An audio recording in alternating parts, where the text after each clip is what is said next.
How you doing? I'm doing great. How are you? Good, good, good. What's going on? Are you biking? You're Oh, biking all over the place. Oh my goodness, it's been a good year. Been a really good year. Good. One of the highlights was we were awarded our 10th consecutive Reader's Choice Award this year. Gotta like that. Yeah, and you know I look back 10 years ago when we started the shop and worked for it, and worked for it, and worked for it. I was so excited over the first one. I think I'm more excited over the 10th one. But look back, we've been through a recession, we've been through a hurricane, and we are now 3 shops strong. Yeah. Yeah. Yep. You got Punta Gorda, you've got Port Charlotte up there behind CC's Pizza, and you've also got the shop out in Arcadia. Arcadia, right in the downtown district, and opened that in November, and it is exceeding expectations. It's just a wonderful little place. Good, good. Glad to hear it. Glad to hear it. And also, you've been heavily involved in cycling here in Charlotte County, and also at the state level legislation for signage and bike lanes and things of that nature. Kind of bring us up to date on what's going on in your world. Well, I tell everybody that I'm the only one to blame for my stress level.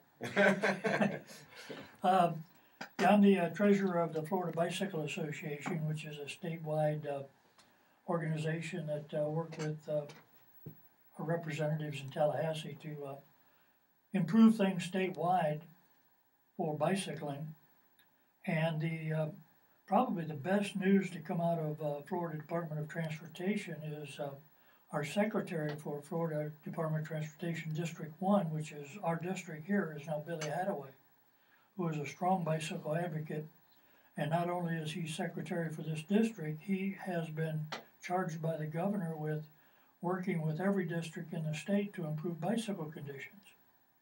So let's hope we can soon, quickly, begin moving ourselves away from that #1 position in the country as not the most friendly bicycle state in the country. So who is, by the way? Who is the most? That's a good question.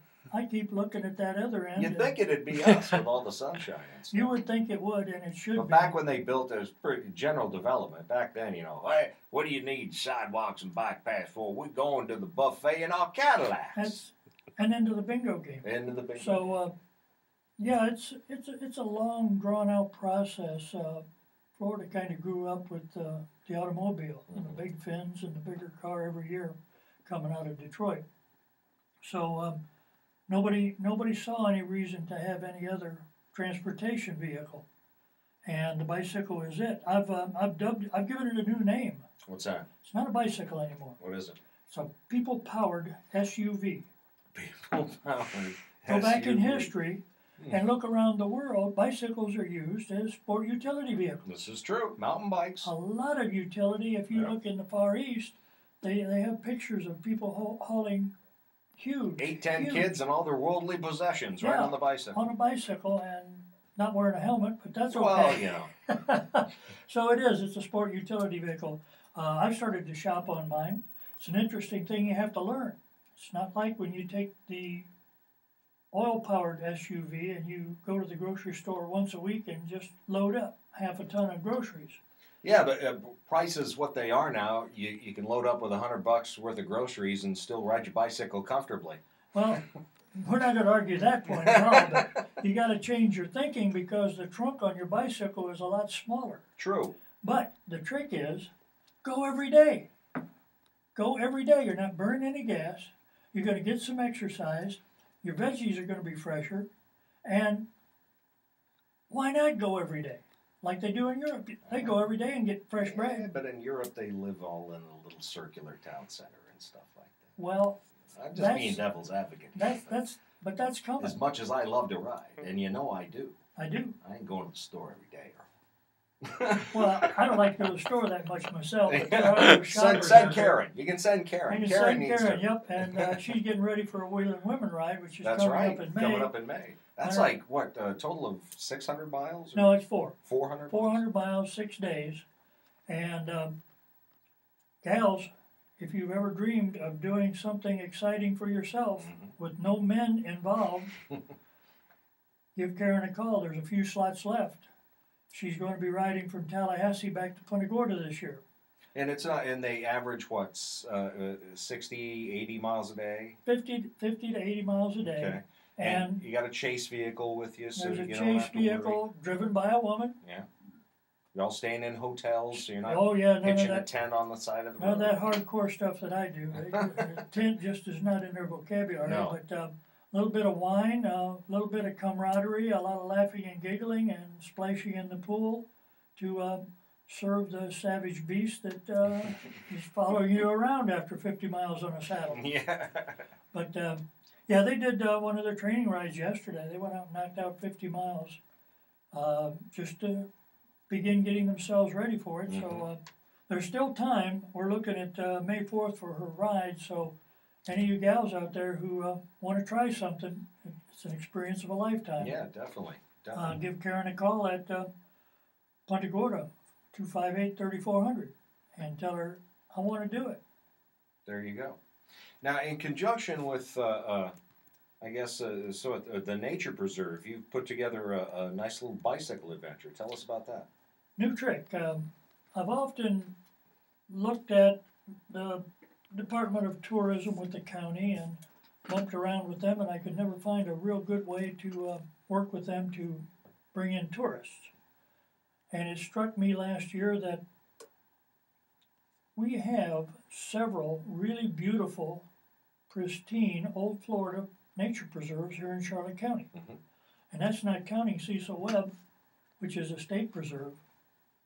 And so, came to me in a vision, I guess. I don't know where I got the idea, but I said, why don't I get a slug of mountain bikes, do up a brochure, begin some advertising, and offer all-inclusive, one-price fee trips to the nature preserves.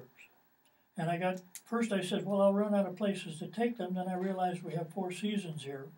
We have 7 preserves, plus Cecil Webb, plus a couple others. I'll never run out of places to take them and make them bored with going to the same place. So that encouraged me. I talked with the county. I got good reception with the county. I've gotten good reception with the Tourism Bureau. And I'm starting to get a good reception from the public. Get people who have no idea those preserves are out there. And it's just absolutely beautiful. I've had 2 rides out Cecil Webb already, and people just absolutely love it. It's easy riding. This is not hardcore mountain biking. We're not jumping off of tall mountains in a single bound. We're going out, and we're not going faster than the slowest rider. And we stop and listen to the birds. And now I haven't been able to show my riders because they tend to get out a little bit later than I did. But I was out in Cecil Webb myself one morning early, and I counted 11 deer. Wow. And I've seen gopher tortoises and sure. fox and everything out there. So it can be done, but it's a nice, pleasant ride.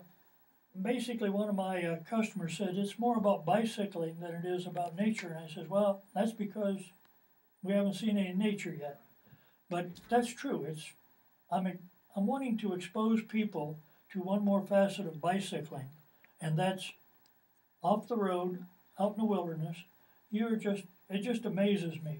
All these little side lanes, when you're just driving down the road, I got my eye peeled for them now, and I say, I've got to log that one and go get my mountain bike and see what's where that down, goes. Yeah. see what's down that road, that road less taken. Yeah, So, excellent. Pretty exciting. And how often do you do these? I'll do it. I basically in the brochure say we'll take you out Saturday morning to Cecil Webb. That's kind of a standing fixed time and date. But if you call and have 3 or 4 people that want to go, I'll put it together for you and go. Plug for one of my good friends and fellow outdoor people, Vince Molnar at OCD.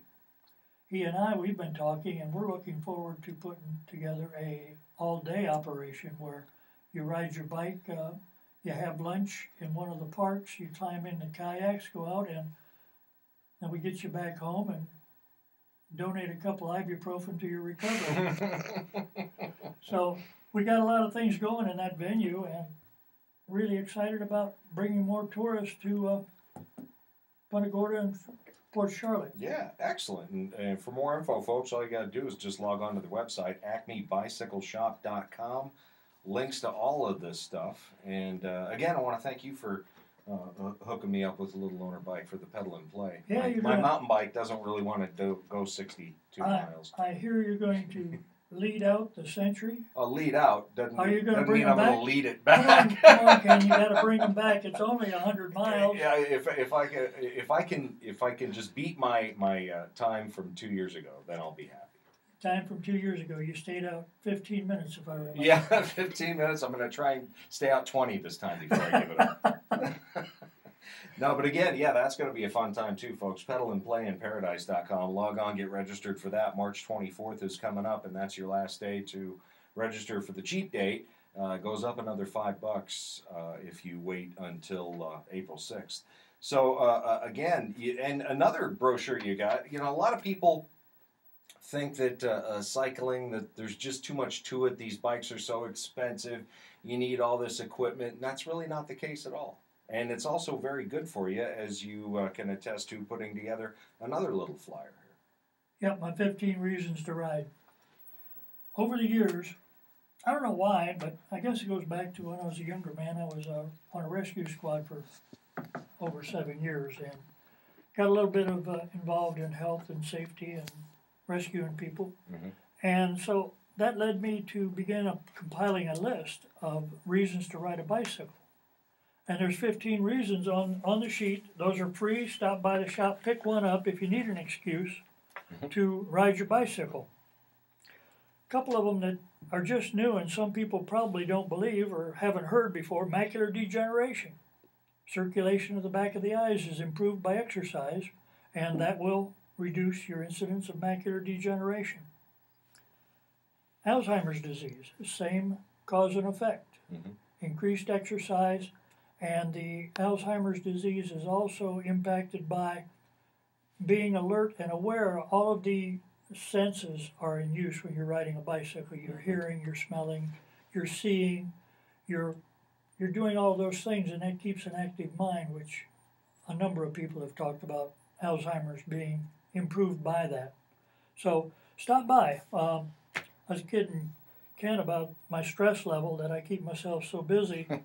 One thing I find, I start getting cranky if I don't ride. Yeah.